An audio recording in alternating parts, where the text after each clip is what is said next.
All right, I'm now joined by the host of the Tom Tolbert Show.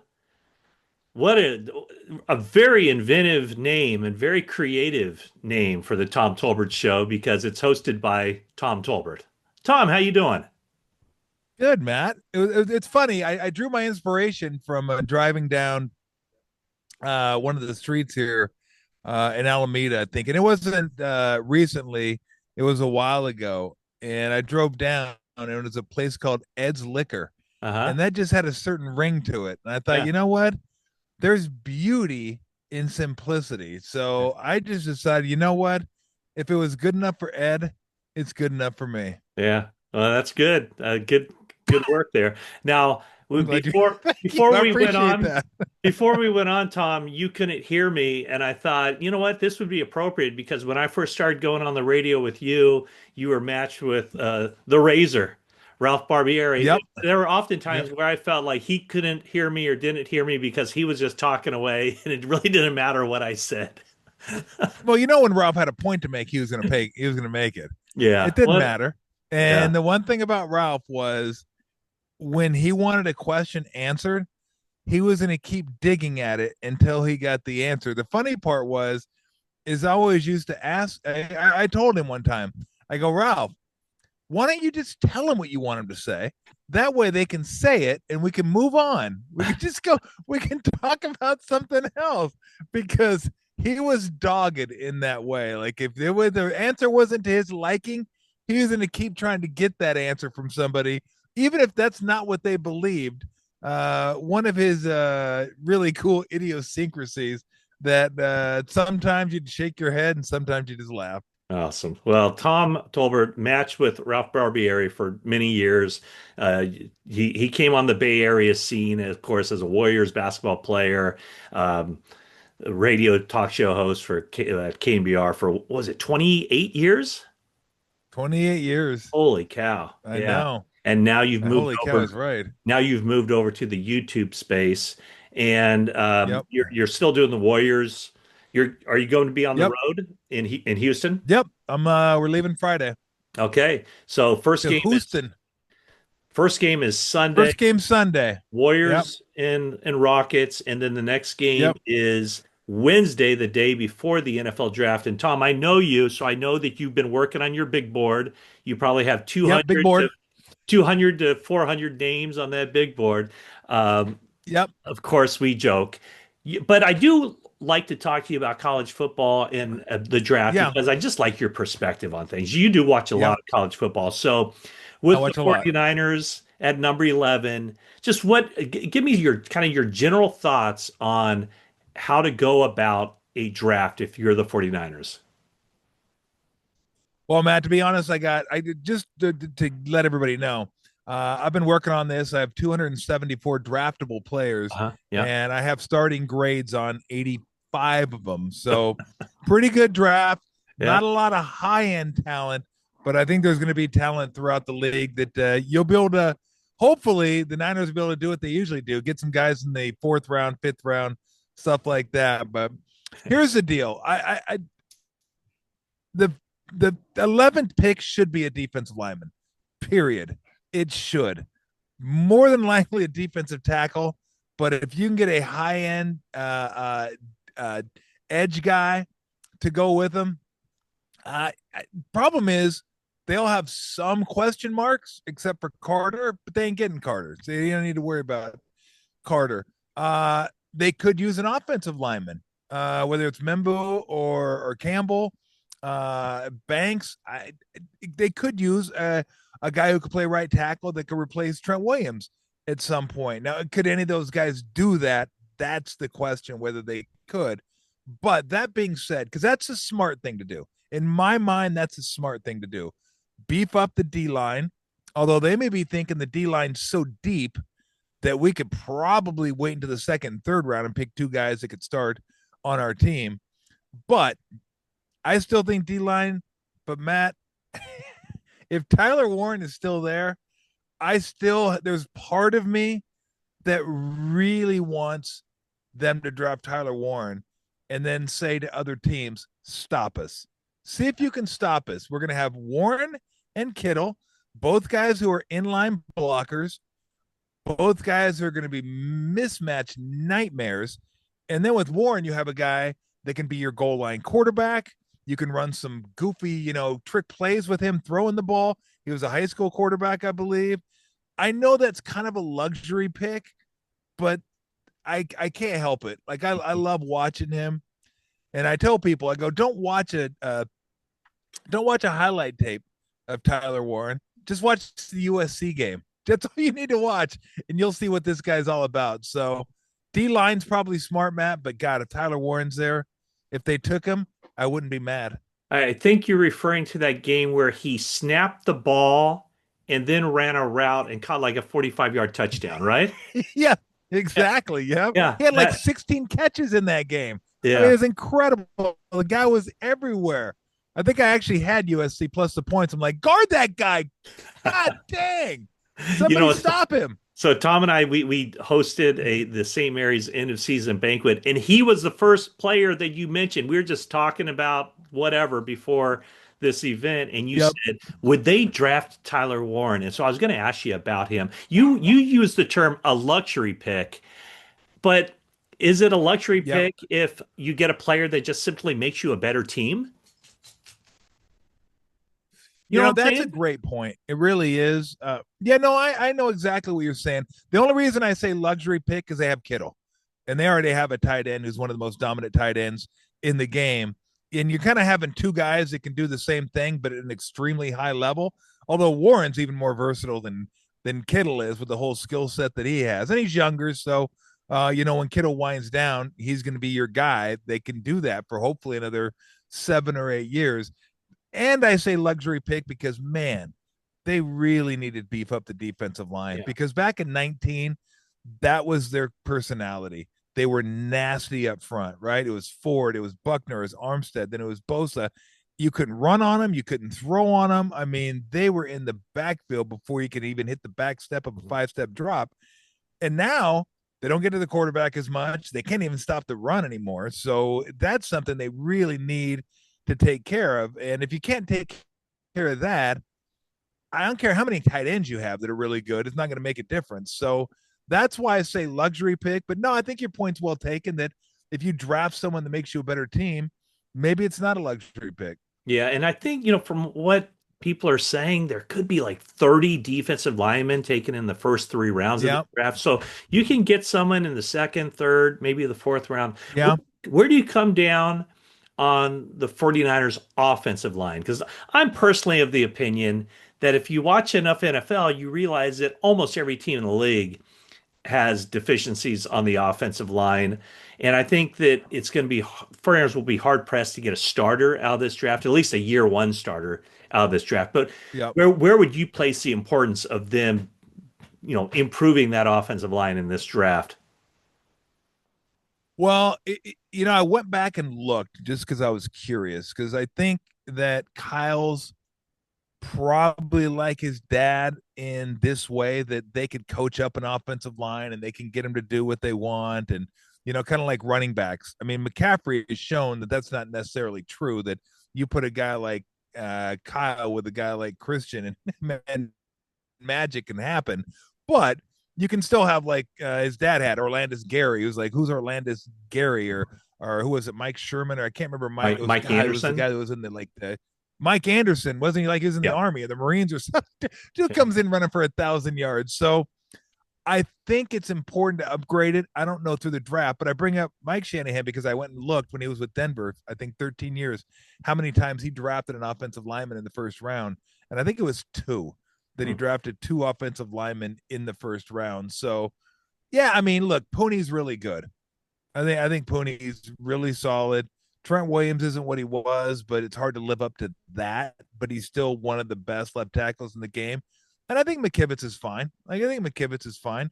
Aaron Banks was okay, but I mean, good for him. I wouldn't have paid that type of contract to keep a guy like Aaron Banks, and then more. I wouldn't have paid that either. So this is what the salary cap does. I remember Kyle Shanahan telling me one time, look, we can keep whoever we want to, but there are going to be consequences to keeping those players. Like it's Yeah. always a trade off. If you want him, You got to let him go or give him up. So defensive line, like if I'd put it this way, Matt, area of need, defensive line's like a 9.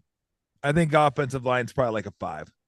Yeah, I'd say so. And a lot of people talk about the Eagles and how they've built that offensive line, and they've the Eagles and the 49ers have drafted just about the same number of offensive linemen, since Shanahan and Lynch have been with the 49ers. The difference is that, and even the rounds, the one Eagles first round draft pick during that time is a guy that didn't even last 3 years with them or 4 years with them. The difference is whenever the Yeah. Eagles get an offensive lineman that they like, they sign him to an extension. And maybe the 49ers just didn't like McGlinchey and Banks and more enough to re-sign them. But Yeah. that's where the Eagles have built up some continuity, is that they've kept their guys. Okay, so I know you're a big Vegas guy. Explain this to me. I 49ers am. odds Yep. of or their over under win total 10.5, and that's coming off a 6-11 season. Does that surprise you?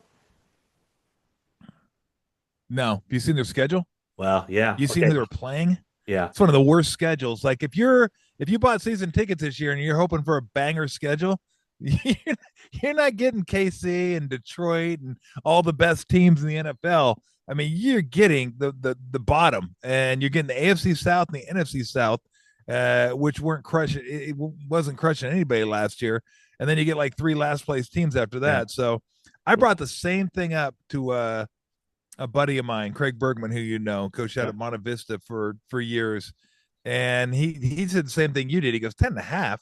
He goes, this team isn't as good as last year, and I go, yeah, but they're going to be motivated this year. I think last year they were emotionally drained, they were physically drained, they were spiritually drained. All those deep runs in the playoffs, and I think it finally caught up to them. And I think they're going to be motivated this year. I think they're going to be rested this year. And then you look at the schedule, and you look at the schedule, and let's not forget they still have Brock, they have Christian McCaffrey, they have Trent Williams, they have Kittle, they have Bosa, they have Warner, they have Lenore. Mustafa was fantastic last year. Like they got a lot of really good players on this team. I think we're thinking, oh my gosh, look what they're losing. Look, and then Ayuk's going to be out, Debo's gone, and Greenlaw's gone, and yeah, they lost guys, but man, they still got a lot of really good players, a really good head coach, and that schedule. Yeah. Absolutely, I think they can get over 10.5. In fact, if I was betting, I would bet over 10.5 based on their track record and the schedule. I'm just looking at the schedule here. Do you realize the Rams, these are the Rams games that are different from the 49ers? The Rams Okay. have a home game against Detroit and road games against Philadelphia and Baltimore. Meanwhile, the 49ers played the last place teams in those respective divisions. So that gives the 49ers a home game against Chicago instead of the Rams Yep. Detroit, and road Okay. games against the Giants and the Browns, which is different than the Rams road games against Philadelphia and Baltimore. So right there, you would think the 49ers would at the very least maybe be able to gain 2 games on the Rams in just those 3 games.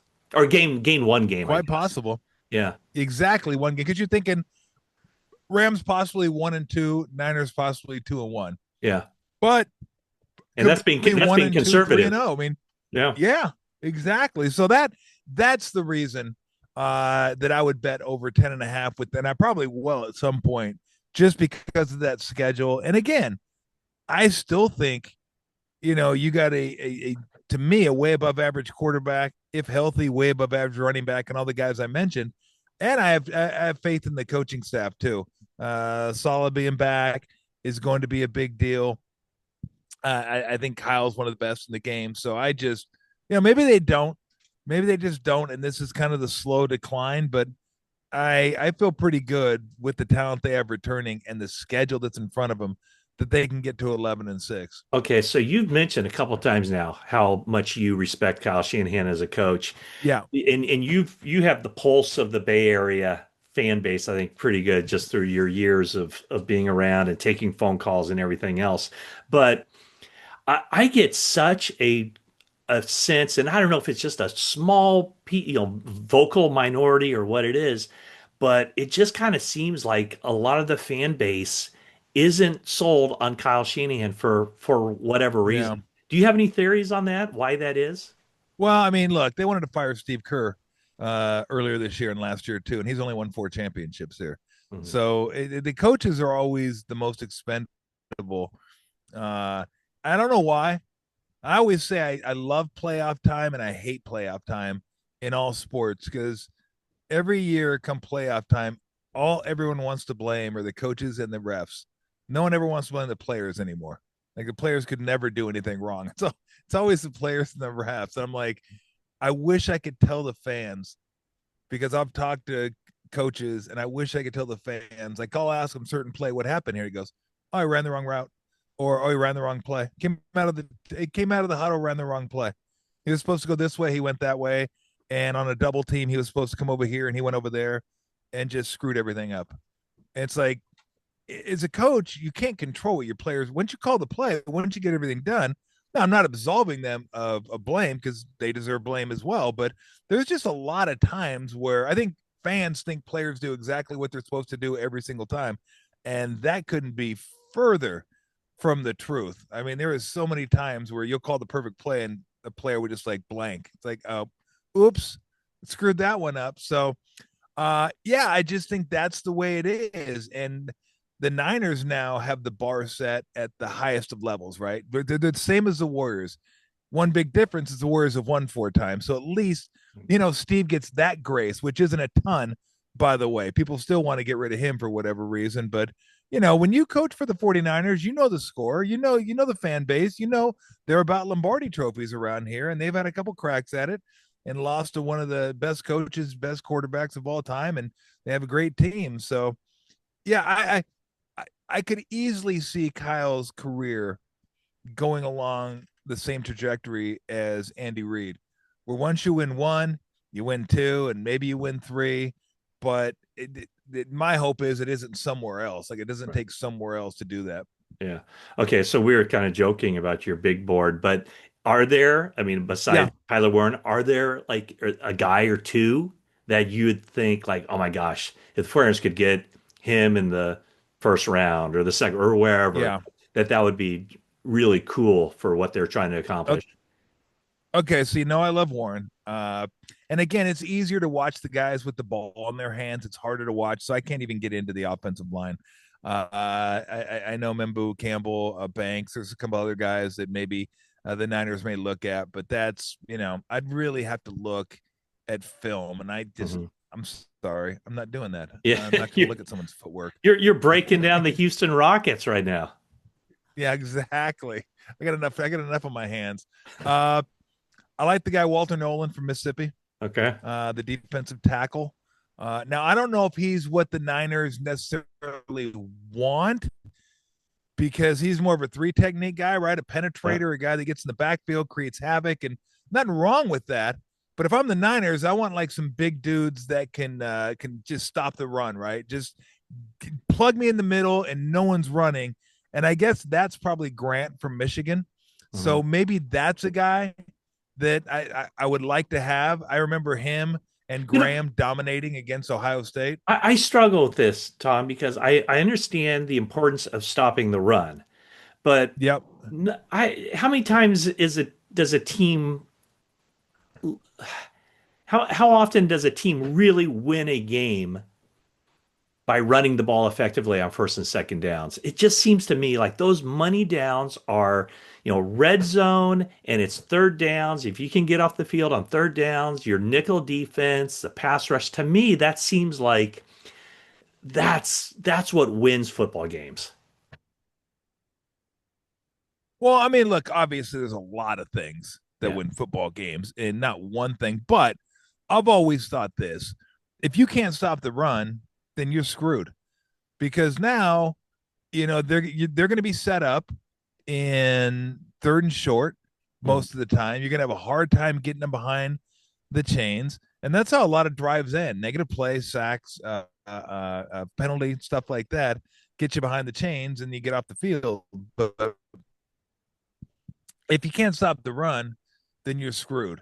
Yeah. And we saw that last year. I mean, that's the reason Baltimore had such good success, because it wasn't just Lamar Jackson now. It was Derrick Henry. It wasn't just Jalen Hurts. It was Saquon Barkley that was getting it done. So I just, it's so, and to me, I haven't talked to a lot of NFL guys about this, but it's just so demoralizing when it's 3rd and 3 and they just run it down your throat and get Hmm. 4 yards. It's just like, we can't stop this. And it's like you're physically imposing your will on the other team. And that's got to just take all the wind out of your sails. So to me, that is like, that's objective number one. Be able to just stop the run. I mean, I know it's cliche because every coach says it. What do they say? What's the goal? Want to Run the make them one ball, stop the dimensional. run. Well, what they're saying Yeah. is, we wanted to pass. We want to take away the run. Because of that one dimension was us jamming this ball down your throat over and over again. They wouldn't like that one dimension. Hmm. So what they're saying is, we want to make them a passing football team. So that's priority number one for me. And maybe, I don't know, maybe Grant is that guy, but it's easier for me to look at the offensive line. And I tell you what, though, if they wanted to get it back later in the round, I guess. I mean, I don't know when these guys are supposed to be drafted. I suppose he's a middle round guy, but the kid Dylan Sampson out of Tennessee, that guy's a stud. I've watched Tennessee play a number of times last year, and he's just tough, man. He's not like a huge guy, but he can run between the tackles. He's physical. He can get in the end zone on goal line. Like, I was a fan of him. Like, I liked him. Just don't draft him in the 3rd round, because all the 3rd round backs suck. Yeah. Draft him in the 4th.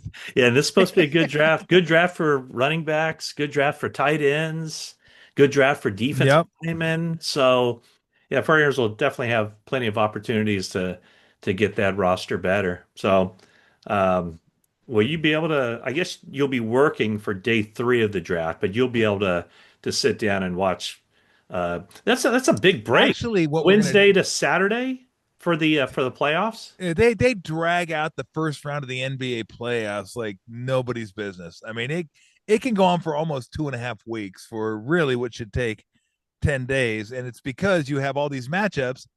And I think TNT and ESPN are trying to get all these exclusive like games and standalone games, and you end up waiting. So yeah, we fly out Friday, play Sunday, Wednesday, come back Saturday, Monday.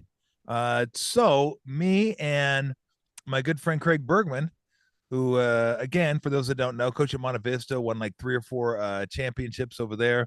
Coached there for He, 25 years. he Played was football at Arizona, Santa Clara. a basketball and football player at Arizona, correct? He was. He was. Well, he was a football. He was on scholarship. I think it was McDonald's All American, actually. Got recruited by Mike Holmgren at BYU, Hmm. then ended up going to Arizona. And we had a whole bunch of guys getting hurt. So Lute asked if anybody knew anybody that could come out and play with us that was good enough to practice with us. And he was a teammate of Craig McMillan. They Hmm. both went to Cloverdale High School together. And Craig goes, well, let me ask Craig if he wants to come out and play. And he did. So he played with us, went to the Final Four, actually got a bucket in the NCAA tournament. I think he had maybe a couple shots, one against Cornell, one against Seton Hall, maybe. Wow, how about But that? we've known each other for forever. Yeah, we've known each other forever. But I mean, he's a Niner guy, but he really knows football, really knows the quarterback position. He coached Jake Hayner, the quarterback for the Saints, coached Zach Ertz, coach Nate Landman, who was I forget where he's at this year. Rams, I think. I know he was with Atlanta last year, but he's had some NFL guys on his team there. So he's just a really good guy Yeah. and really knows his football. So he's going to come over Friday, and we're going to sit around, have a couple beers, and watch the draft and talk about the draft and do probably a couple hour show just screwing around. I don't know why the heck I had you on this show. I should have Craig Bergman on the show. You should have had Craig Bergman. You absolutely should have had Craig Bergman. Although I Oh, think he well. breaks down less film than I do. Hey, Tom, thanks so much for joining me on the 49ers Talk, and best of luck to you and the Warriors in the playoffs, and love to hear your thoughts on the draft after that's completed as well. And then I'll have to come over to your Anytime. And backyard sometime.